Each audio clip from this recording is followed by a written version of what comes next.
ever stopped to think about the journey that your food takes from farm to table? What about looking at the list of ingredients on anything that you eat? Have you ever noticed that there might be some ingredients on there that you aren't even able to pronounce? Have you ever stopped to think about what it actually means to eat organic or truly natural?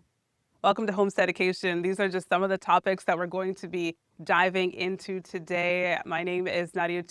I'm joined by Dr. JP Kabongo, and I'm also here with nurse practitioner Paravdip Dhaliwal. I want to thank you both for taking the time to have this important conversation about the journey that our food is taking and the chemicals that some of our foods, many of our foods, are encountering along the way. And I think that's a great place to start, Dr. Kabongo, because I think this is something that you're very passionate about, the journey that our food is taking. Can you talk a little bit more about some of the chemicals that people may or may not even know about that their food is encountering along the way before it even ends up on their table? Exactly. Yeah. Thank you for asking me that question. This is very important, especially since we believe that food should be our first medication. So we have to make sure that it should be something that is making us feel better, not giving us some diseases. That's why we have to know, because I know out there, the average people don't know what is being added to the food. We go to the supermarket, we buy food, we don't know which journey that food has taken from the farm to the plate. And all along the way, there are chemicals that have been added. So that's why, to answer your question, I will settle it in the way that people can understand, because there's some steps. When the foods are produced in the farmer will use some chemical, like fertilizers. Once that is done, the farmer will, after harvest, the farmer will put some chemicals as well, like ripening. After that, the food will be put into the commerce. They will process it. During processing time, some chemicals are being added. After that, when they are busy stocking the food or put the packaging it, other chemicals are added.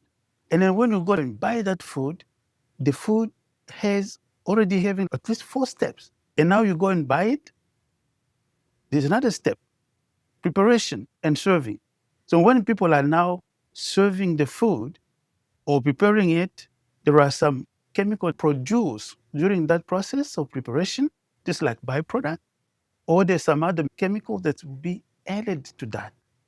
So this is what we'll be going to unpack, following more or less those 5 steps that your food follow from the farm to the plate. I think this is really interesting because both of you have a farming background.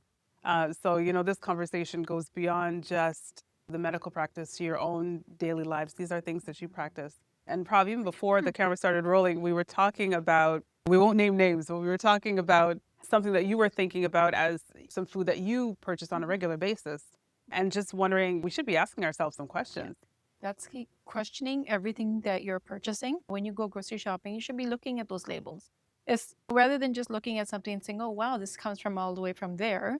Question, how did it survive from all the way from there? Yeah. What was done to this that I'm still getting it looking like it's super fresh? Yeah. It was obviously there were food additives added. Now, food additives can be anything. It can be food preservatives, could be coloring, food coloring, chemicals, any type of chemicals added to the food that prolong their life, their shelf life, their processing, make it look appealing, make it taste better, Yeah. right? So a lot of these are hidden and we don't know. And a lot of times on the labels, there are very fancy names, which are very difficult to pronounce. Yeah. So on the average, anyone will not know what that is. So when my key thing is go beyond that, bring that critical mind into everyday, not just in your profession, but in your everyday when you're standing in your kitchen, standing in your garden, going grocery shopping, and you want to question, is this the right season for this?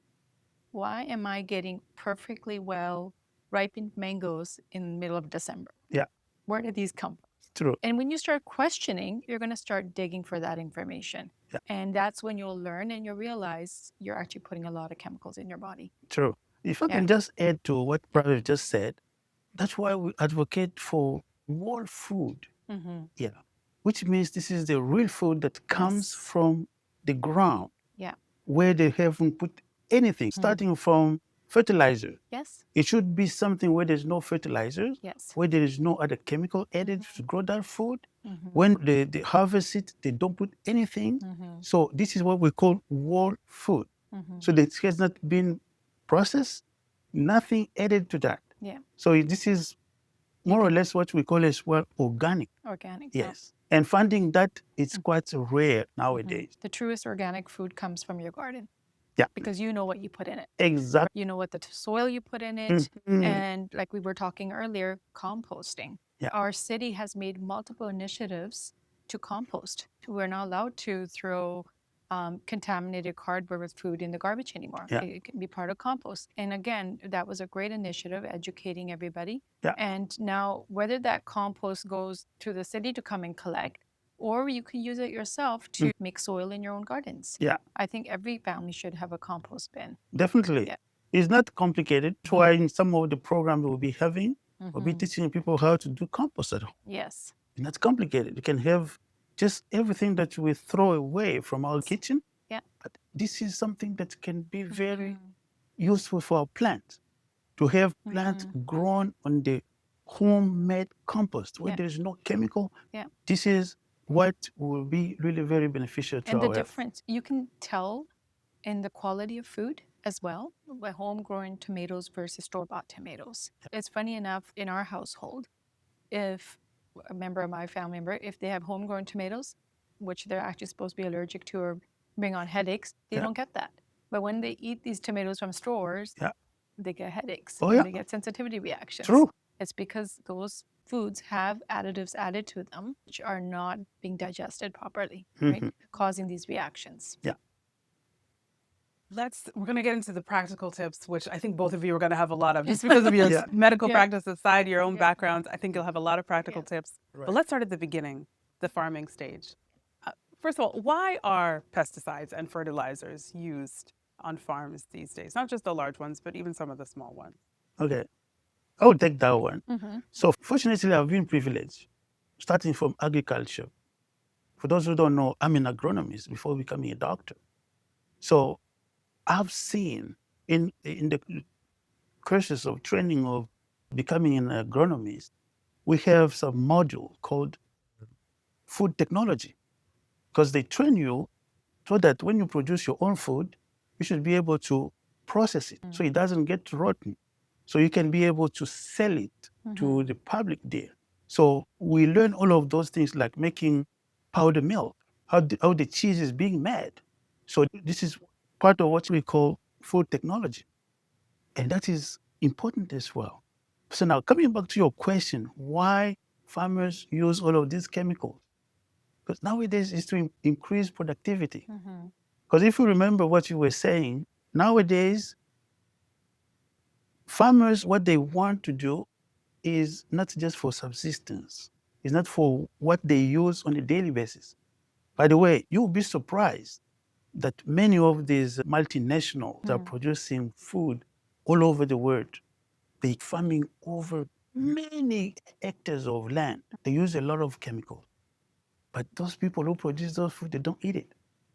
No, because it is for commercial reasons. It's for profit. Yes, that's why they use all of these chemicals. They use fertilizers, they use pesticides, they use herbicides, they use fungicide, which are actually killing the living organisms that are in the soil, that are in the crops. This is why they use it, to improve productivity, because they just look at the productivity. And then they produce more, they sell more, they make money. I will surprise you. This is actually one of the reasons why the transatlantic treaty, I don't know if you followed that, it was in the news. When President Obama was president, they wanted actually to make a deal, transatlantic treaty with Europe, in what we were calling TTIP. It didn't go through. Europeans refused for two reasons. The first one was like, we don't want to reduce the quality of our food here, because what comes from North America, sometimes the quality is compromised. They don't look at it the way we look up here, because you put a lot of pesticide, you put a lot of hormone, antibiotics. We don't want that. So it didn't go through. The second reason was because they are multinationals. They are there to make money. And to make money, you need to produce in quantity. And then they don't care about quality. Yeah. So if European refused, and nowadays we're talking about, another president here has come up, we're talking about tariffs. Yeah. Yes. So before they wanted to open and sell the food we're producing here in North America to Europe. European refused. I think a lot of it has to do with climate too, though.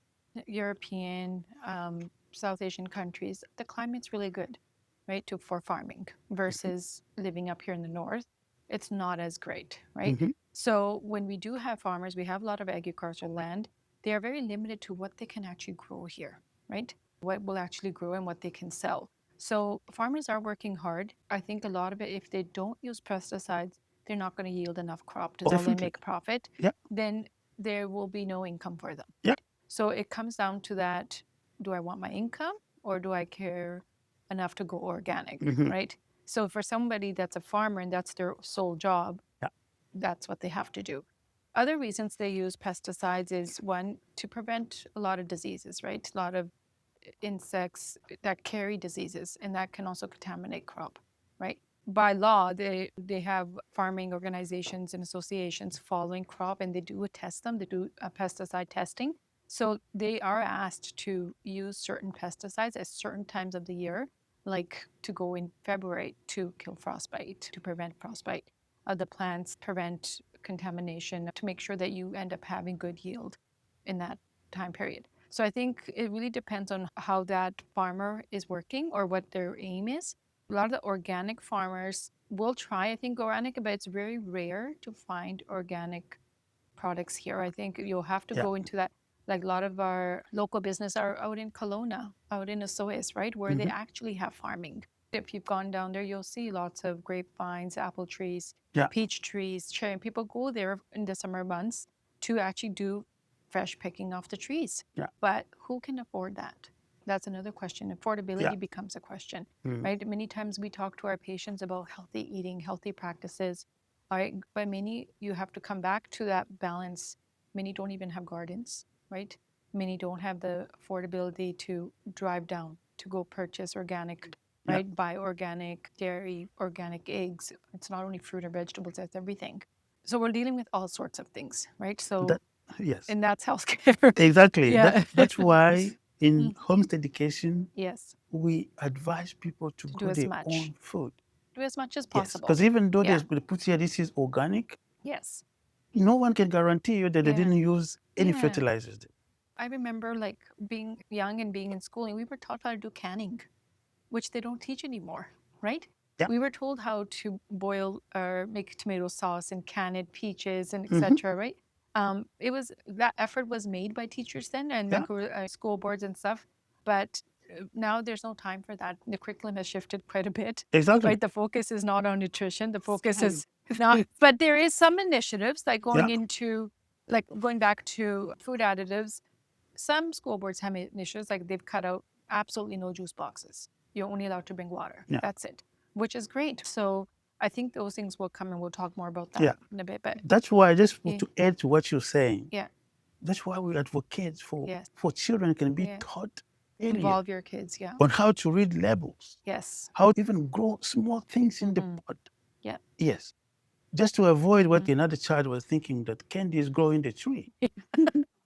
And become fascinated with these things, right? Because those are real science experiments, right? So, and it's important to teach that at a young age, I think. Yeah. I want to talk a little bit about the whole organic movement, because actually before we get to the organic movement, there was one topic about just about chemicals, because when we look at a lot of our fresh fruit, most of the time it says make sure you wash it before you eat it. But even if you wash it, we're still consuming it. Yes. So how does that happen? How does it happen that even though we're washing it, we're still ingesting it? Okay, so now we have to understand that chemicals, as I told you, they go through steps, right? When they are being produced. Okay, let's say they use fertilizer. Those fertilizers are being incorporated already in the food molecule. Even though you wash them, what are you going to remove? You can remove only what they put to preserve those food. But what is incorporated in the molecule, you can't. Because these are fertilizers that have been used. Yeah. And that's why we advocate for really natural food. which is, by the way, quite difficult. So we have to understand at this level, sometimes it's not possible to eliminate everything. Yes. Let's be frank. But at least what we're willing to do here is to raise awareness so people can know what they are buying. Yes. See that? And the law, by the way, actually obliges those farmers to label Yeah. if this is organic, if they've used fertilizers or not. Yes. People being people, sometimes they don't say the truth. Yeah, and Yeah. with food additives, like more and more FDA and Health Canada's Act, they also are making those requirements that Yeah. you need to label. So many years ago, we had found that salt was used as a meat preservative, right, to prolong the shelf life of meats. So now, with hypertension and renal disease and cardiovascular disease, many patients are being educated, cut down on your salt. So what do they use instead of salt? Potassium phosphate. Mhm. But patients don't know that is also a salt, right? Yeah. So now what's happening is if I'm going to a store and I'm purchasing labels that are saying low salt meats or sodium free, but that doesn't mean that doesn't have any salt in it, right? Yeah. And what happened is that research study came out finding that these patients who are supposed to be on a low salt diet now have super high levels of potassium, Yeah. which is more dangerous than having high sodium. Yeah. So now these patients could have renal disease. They could already have hypertension. They actually could die from very high sodium potassium levels. Definitely. So, So you're not escaping it. They're not escaping it. Yeah. No. And some are being added when they are cooking food, like MSG. I have a good story about that. I remember when I was hospitalist, because I worked as hospitalist for 5 years. There is this lady that was being admitted. She had chronic heart failure. This is when your heart cannot pump the blood to everywhere it has to go. Then we talk about heart failure. So one of the things we avoid is salt. We tell patients to limit the minimum possible your salt consumption and water. She was closely following that. But every Sunday, she was coming back to the hospital, decompensated. She could not breathe. She could not lie flat. One day I sat with her. I said, but I need to understand what's going on. Her problem was what? Every Saturday, they were going out She's spoiling to herself. eat. Yes. She was consuming what we call MSG, monosodium glutamate. These are additives they put to the food to enhance the flavor. Yeah. And this is very high in sodium. Sodium, which is what is retaining the fluid, Yeah. and now she could not breathe. Yeah. Hence, she was admitted every weekend. So when we figure out that was it. Yeah. No more takeout. They were cooking everything at home, and we never seen her again on the weekend. Yeah. Yeah. Yeah. This is how fast it can really act directly from what you eat and what you have as a problem. Yes. Yeah. Yeah. Oh, yeah. A lot of frozen foods. Yeah. So processed food, and think about it, like your meal when you go to a restaurant comes within 15 minutes. 20 minutes. Yeah. Yeah. Most of that is frozen. They warm it up. So you have to question, like, is this actually fresh? And they're not going to cater to your specific needs. You're not going to have low salt. So yeah, many patients will tell us I do this, but then they forget to tell us the little parts of what they are doing, right? So that's when we start questioning again. We know that this is not right. Many times, like, we are dependent. We live in a very busy society. Yeah. We're working, we have kids. Yeah. And many times we all have it. We're all at fault for it. We have frozen pizzas in our freezers. We have entrees in our Guilty. freezers, Guilty. right? And those are the highest in preservatives and food additives. So it's unfortunate that in a busy schedule, we're also poisoning our kids or doing the opposite of what we're talking about today. Yeah. And it's a sad truth, but it is the truth. If you think about it, back home, we know everything was homegrown. Everything was cooked. Moms were always available at home Yeah. to making fresh food. I mean, it didn't impact kids the way they impact No. now. If you look at studies now, these chemicals are impacting our babies. BPA was taken out of bottles, right? And many companies after that followed and produced BPA-free plastics, right? Yeah. So a lot of chemicals, BPA, a lot of other chemicals are causing kids to have early puberty, Oh, yeah. infertility, obesity, immune system problems, neural problems. This is where our diagnosis of autism and ADHD are coming. Yeah. Hyperactivity, food coloring flavors in the juices. They're not even real juice, real flavors in there, Yeah. right? They use food coloring, and I think they actually recently banned red food coloring from mini drinks. And it was because it was linked with hyperactivity Yeah. and neural problems. Sometimes it's Yeah. very immediately when the Yes. child takes that, you Yes. can see it. Yeah. And you wonder Yes. why Yeah. we have so many kids with ADHD. Yes. And it has become like something that everybody wants. Yeah. And we do receive that call, especially teenagers. Mhm. So, doc, I think I have ADHD. Yes. Actually, somebody told me that girls want to date boys who have ADHD. I don't know. That's another That's a whole other topic. Whoa. But yeah, that's where a lot of our Yeah. current conditions are coming from. Everything is related back to what we put in our Yeah. bodies, right? Yeah. Yeah. Mm. Speaking of what we're putting in our bodies, there's the whole foods movement, eating organic. Yeah. Is it really organic? How do we know? As consumers, how do we know it's organic? Is this just marketing, or what can we do to make sure that, yeah, truly we are eating organic? We can just assume sometimes. Yeah. As I said, human beings are human beings. Mhm. The government can tell them to label. By regulations, you need to say if it is organic or not. If you use chemical, you need to inform. Which chemicals? But Yeah. people sometimes, they don't say it. But we can use our own mind. Mhm. Most of the time, the big multinationals, they have money. Mhm. They can put any chemicals they want to put Mhm. as far as it increases their productivity. Yeah. Even though from time to time they lose because if you go online and check for multinational being sued for one or the other disease, especially cancer, or they do lose money for Yeah. that too. Yeah. So now coming to that, that's why we advise people to use food from local farmers. Yeah. Even though they use chemicals, they don't have enough money, like big multinational, to put whatever they want to put in our food. Yeah. So we can assume that even though they use some chemicals, but it's at a lower scale. So we can actually go, and I would advise people to consume our locally produced food, especially nowadays when we have tariffs all over. And question, if you're eating a food that's generally grows in the summer, question, it's not summer. How am I getting this so fresh? That's something that to avoid and stick with the seasonal foods. If you have your own garden, try to freeze some of your own grown foods and you can use it in the winter, right? But yeah, or freeze from the local farmers, right? We're not saying it's 100% organic because no one will ever know. Yeah. But it's better than what you get from the bigger stores, Yeah. right? Something that gets shipped in, right? That's why the only organic you can ascertain yourself is what you've done by yourself. Exactly. Imagine you have a small plot behind your house where you grow your own vegetables. Yeah.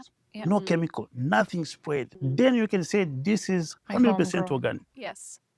That's why we advocate for us to Yeah. be doing that in home education. And start with simple things. Like you don't have to challenge yourself to however grow some tomatoes, some spinach, some herbs, right? Garlic. Yeah. Start with the basics and then experiment. Keep going up, right? And also, you can tell if the food has been treated with all of these fancy name chemicals, the fungicides, Yeah. herbicide, whatever, they tend to resist. They don't change color. Yeah. You can forget them on the table. You've gone for holiday 4 weeks away. And they're still there. Come back, you find those tomatoes looking at you, just like fresh. Ask yourself, They're something is waxy wrong. And so yeah, there's no real way to tell, but you need to trust your local farmers. Yeah. I would say, and also question them. So you really didn't use any pesticides. If you did, it's okay. I just want to know what you used, right? Yeah. And get knowledge. Yeah.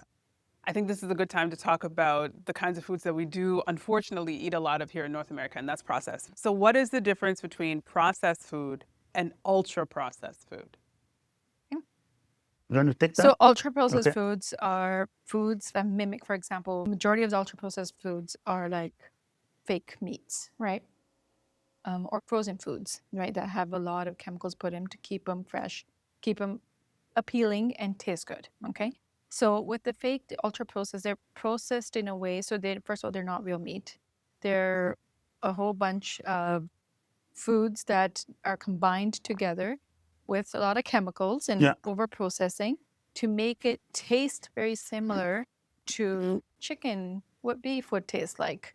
right? So for those vegetarians, it's a big marketing gimmick, right? Because if you don't eat chicken or you don't eat beef or you don't eat a lot of the meats, then your protein intake is limited. So now here's a great substitute for that, which is these wonderful um, meats or chicken nuggets or veggie hot dogs, right? And but they're all processed, and they're all processed multiple times to get to the taste that mimics the exact taste of someone eating chicken or other meats. And they will tell you, yeah, this tastes exactly the same. Yeah. But they've gone through an aggressive processing and additive food chemicals to taste that way.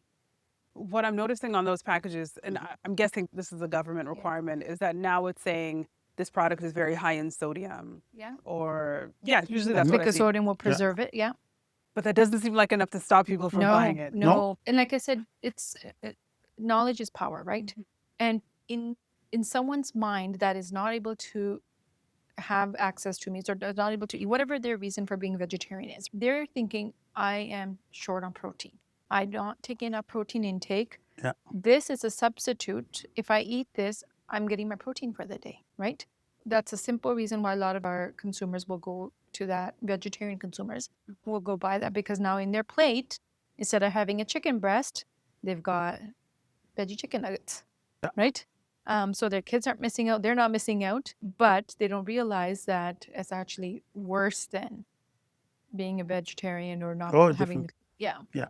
You And these sit. are leading to directly linked with tumor I was development, just going to ask cancer. you that. Yeah. Yeah. What's the Yeah. connection between ultra processed food and our Oh, health? yeah. Oh, Yeah. Major big. drinks. Yeah. Major Big cancers, one. hyperactivity, immune system, decreased immune system, neurological imbalance. And the funny thing is, with all these food additives, there's very little studies in Canada, very limited studies in the United States on food. And the reason is because it does impact large corporations that make these foods, right? And as soon as we start looking into what is the direct link, all the articles will tell you, all the research studies will tell you, yes, they're linked with hyperactivity, ADHD. Yes, they're linked with hypertension, cardiovascular disease, cancers. But there's actually very little data. Okay, which foods have you taken and dissected and followed through over the years that can show this? So it's very early on too, because if you look at it, these foods only came out in the last 10 years or so. It's not something was in play for a long time. We didn't grow So up. it's very early. We didn't So grow up where with did they this come food. from? You have to question that. How come I it wasn't remember- there when we were? I remember my mom Yeah. came before she passed. She came out to visit up here. She was visiting Canada. It was the first time to come in and offer her. It was beef. Mm-hmm. She tasted. She was like, "No, what It's is not this? beef. Yeah. It's not beef." She Yeah. said, "No way. Yeah, This is 'cause not it's not beef." natural. Yeah. Why? Because she knows the beef, how it smells, the real Yes. beef, Yeah. how it tastes, but Yeah. it was nothing like that. Yeah. Yeah. But children that are growing up here, this is what they've seen for their life. Yeah. They don't know the real Yeah. taste. Yeah. They don't know. So that's why we have so many Yeah. problems coming And we up, see this too. neurodevelopmental things. I remember Yes. when I was going to medical school like 30 years back, for us to see autism, we had to go and watch a movie. Never seen a child with Yes. autism. But No, it's very nowadays, common. they talk about 1 in 26. There's something changing, and you have to pay attention to that because even me growing up here, we have rarely had ADHD, autism in play during school. We would have one supervision aide, one teacher's assistant for the entire school. Now there has to be one in every classroom. Yeah. That's how bad the situation is. And if going back to ultra processed foods, you have to think that many of these parents, when I question parents, a lot of young kids are having high cholesterol now. And we actually, our guidelines don't allow us to do cholesterol levels unless the pediatrician orders it until somebody is 12 and older. So when we do them on 12 years and older, I actually see very high cholesterol levels In kids. And when I question them on what are you eating? Are you eating a lot of fast food? And the mom will say, oh no, everything's home cooked. But when I start going into that, what is home cooked? What are you eating? Then they will start to tell you, I buy this, which is still frozen food, which is still ultra processed foods, which are still very high in cholesterol. Because even if you look at the ultra processed foods, they're already pre-cooked and pre-fried. And then you just have to warm them up at home. It's not like you're cooking something from scratch. the best meals are the ones that you cook home from scratch. Yeah. Once again, Yeah. it joins us in homestead Yes. education. Yeah. You can Important. cook it by yourself. Yes. You know what you put in, Yeah. which type of oil you use. Because Yeah. nowadays we use about, all of this fried food. Yes. It might be organically grown, but now when they buy it, this is another step I was talking about on preparation. Yes. So these deep fried food, Yes. they make them in by numbers. So these are companies that are selling food. Yeah. The oil they use, Yeah. they use that. This is the oil, because we talked about this last time. Oil that comes from the seed. Yeah. Most of the time, they put chemical to extract that seed. Take like canola oil. They put a lot of chemical to extract the oil. So that oil is not pure. Those chemical, this is what is To begin with, dissolving yeah. it to come. Compared to cold pressed olive oil, for example, they're different. So now, when you take that chemical, that oil that is coming full of chemical, now you heat it at very high temperature. This is how well we develop some other byproduct. It transforms itself into trans fat. That's a very, very cited in causing problem like cardiovascular problem, high blood pressure, cholesterol, other. If we just eat that, this is what we're going to get. Yeah. Yeah. Fast food tastes great, but if you question again, are they changing the oil? Oh yeah. Realistically. That oil is used all day long to those fries, Yeah. those nuggets. Yeah. So, and those nuggets are already processed. Yeah. It's really unfortunate because this is what parents need to understand, that this is what's affecting your child. Now, if you compare kids that have been given homegrown foods, meals from scratch, you will see a significant difference in their attention span, their ability to cope versus those that have been dependent on fast food. Quick food warm-ups and go. Drinking fruit juice boxes, right? There is a major difference in anxiety levels, Yeah. coping mechanisms, getting sick. Many kids I will see here with common colds multiple times in a year. And then you can see a difference. And then there's kids that will barely get sick because they're being fed, they're being given those proper meals that they need, and they're hydrating with water, not just juice. Yeah. Yeah. And talking about young age, Yeah. we have to understand that the kids, most of the time, they don't have a taste. Mm-hmm. They say a child is just like a virgin A blank paper. canvas. Yes. Yeah. They don't. Whatever you put on it, this is what it's Yes. going to take. Yeah. So the taste you give to the child, this is what you're going to have. Yeah. So that's why most of the time I look at the mom when they say, oh, my child doesn't eat veggies. I look at the mom. So it means you're accusing, basically Yes. accusing themselves that they don't Yeah. eat veggies. Because if really you saw this to a child who's learning how to eat veggies, they grow up eating that, Yes. they will be doing it They even want when they more. get older. Exactly. So that's why we have to see them at very young age, Yep. when the taste buds is still different, so they can adjust to that. Yeah. But if from the get-go we give them too much salt, too much Yes. sugar, that's it. This is what they will be They're done. relying on. That's why we always have this discussion in part of the growth and development milestones. As soon as a child is about to eat, which is at 6 months, and I have this discussion every year when they come in for a routine checkup. Please, minimal juice intake. If you are going to give juice, dilute it with water. It's not enough when you take, for example, apple juice and put it in a cup and give it to your child. That is way too sugary. It should be 3/4 water and 1/4 juice. And if you watch and if you give that child that for a couple of years and then you actually give them real juice, they will not want the real juice. No. Because their taste buds have developed for just that much sugar. And same thing with veggies. When they say, oh, he doesn't eat veggies, well, how do you introduce them to your child, right? Do you give a salad? Do you steam the veggies? What is your way of introducing it? So I think parenting is a big lesson for many, but having knowledge behind that is important too. Yeah. I feel like we've gotten into the practical Yes. conversation around the practical tips. So let's stay there so we can, Yes. wrap up our conversation. But how do we, as well, especially for younger kids, there's what we feed them at home, Yeah. but they're going to school. Yeah. They're with their friends. They're Yeah. seeing what their friends are eating. Yeah. It's not just the parents who are trying to put the right foods in them. There's also that peer pressure. Yes. Yeah. So how do you teach your kids from a young age about real food versus fake food? Oh, that's a good one. That's a very good one. So look, they say we become If you have 5 friends, you look like those friends. Mhm. Yeah. So this is where we think health should not be left only in the hands of doctors. That's why this movement we're starting, we are insisting on what we call primary health care. Look, primary health care is defined as like when patients get into contact with the provider, be it a nurse practitioner or family doctor. This is where primary health care starts. Mhm. But is it really that our problem starts at that level? No.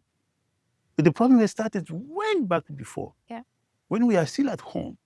That's why we think we should put our focus on what we term primary health care. Mhm. This is where we teach people how to grow their own food, how to cook, how to preserve them, how to move, how to sleep well, to relax. So this is what's going to contribute to good health. So now if children are being brought into that, it will become part of life. Yeah. Look, if you used to be going to the gym, Mhm. so this is your part of life. If you don't go to the gym, you feel like I've got to go. Mhm. Yeah. But if you're going to start going to the gym when you are 30, oh boy, it becomes like a chore. Yeah. Yeah. It's hard. Mhm. Yeah. Yeah. So this is where we have to catch them when they are very, very young.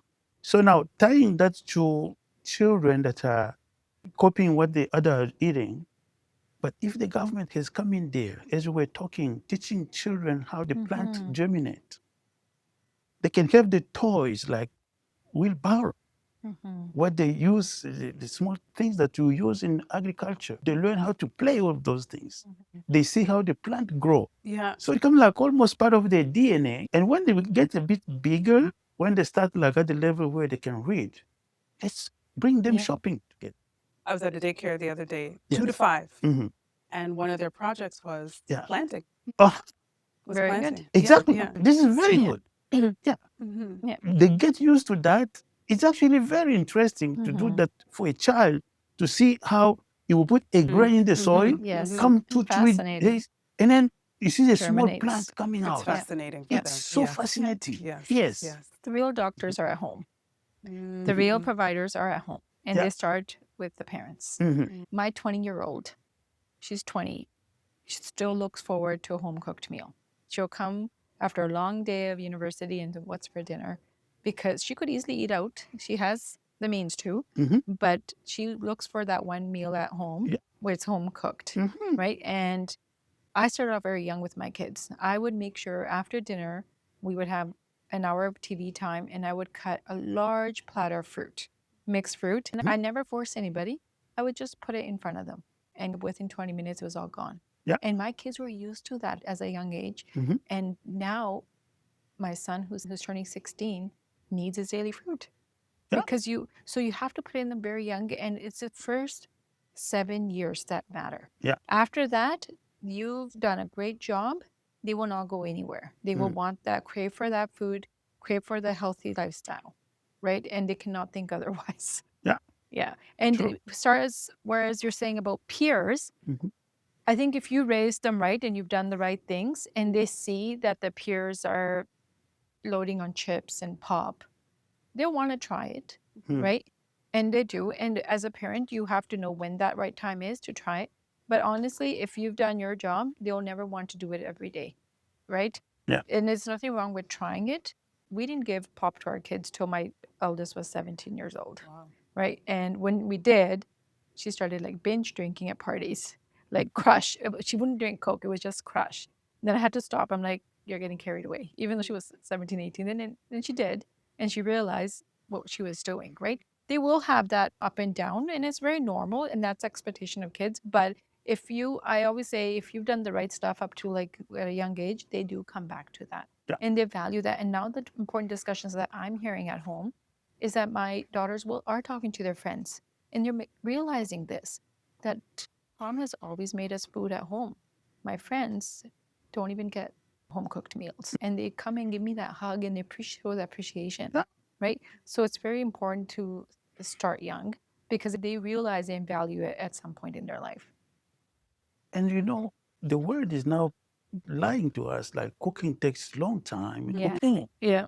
some of these things, it can take you exactly the same time Yeah. when you are busy waiting for that pizza to Order. cook. skip Skip your the meal, dishes. Skip the whatever, dishes. to Yeah. knock at your door or ring. Yes. Yeah, Yeah. Yeah. 20, 30 minutes, Yes. you have this freshly made food on the table. Yes.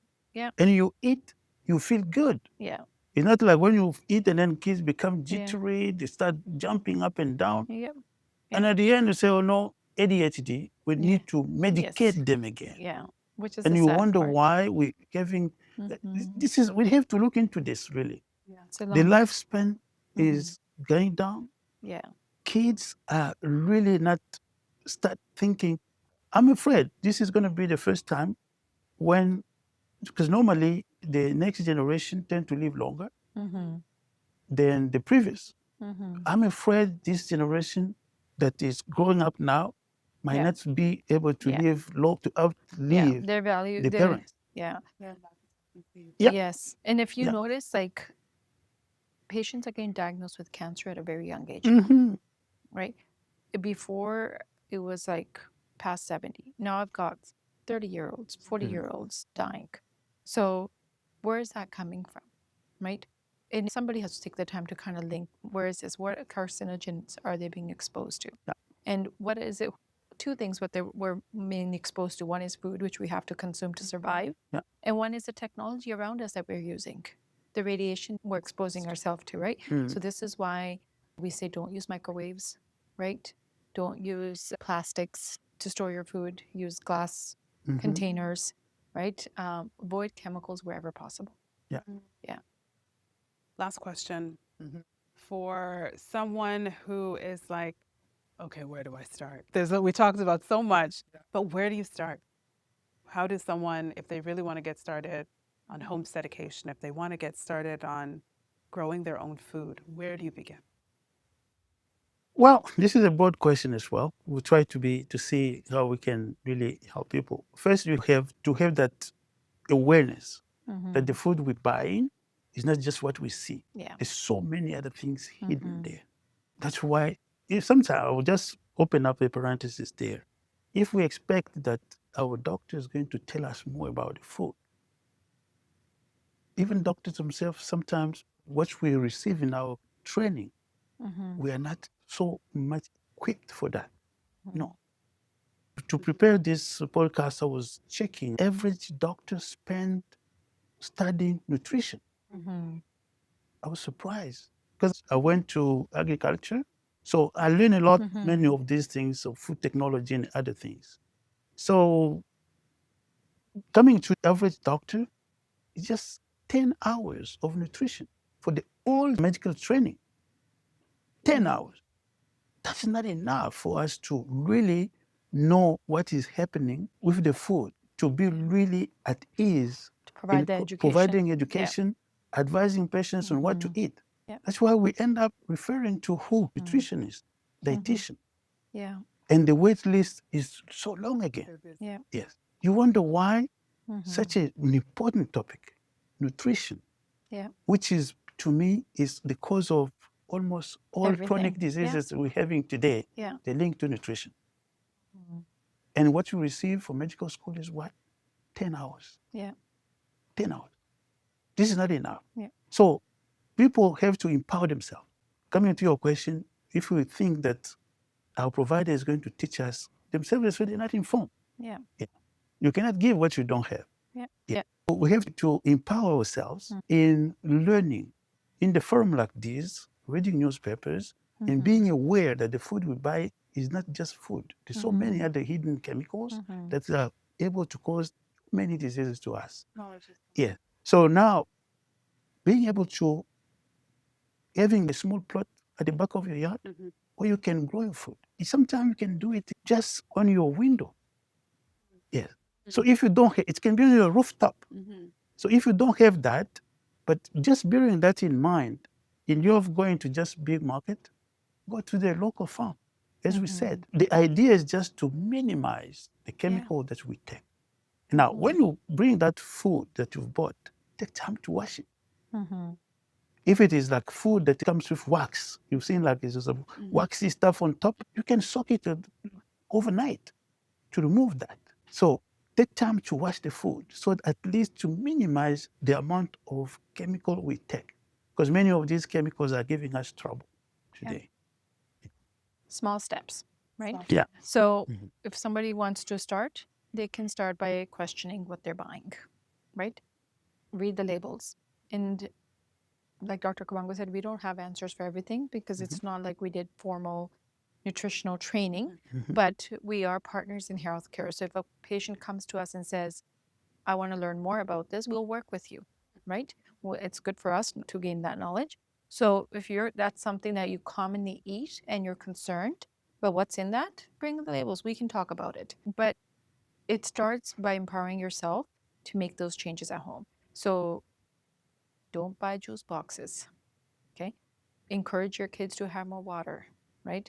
Encourage your kids to be a part of growing gardens at home, or go to your local community garden, see what's there, see what you can use, right? If not, then yes, go to your local farmers, right? See what is available for you to use. So it is about minimizing, questioning, gaining knowledge, and then applying that in your own kitchen.